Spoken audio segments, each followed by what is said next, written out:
Sabzavot poliz ekinlari genetik resurslari bo'limida mana bugun achchiq qalampir kolleksiyasi namunalarini ekish jarayoni ketyapti.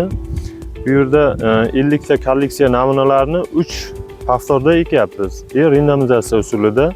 Ya'ni bu ekishimizdan maqsad bu ilmiy tadqiqot ishlarini ham olib boriladi. Ya'ni doktorantimiz Sirojiddin bilan birgalikda ham ilmiy tadqiqot ishlarini olib boramiz, ham achchiq qalampirni urug' unuvchanligi qayta tiklanadi.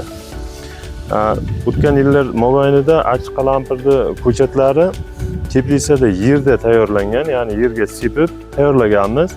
Shu yildan boshlab qalampirlarimizni ham sifatli, ham ertaroq tayyorlash uchun Ko'rlan issiqxonasida issiqxona bilan institutimiz o'rtasida birgalikda kelishuv bor.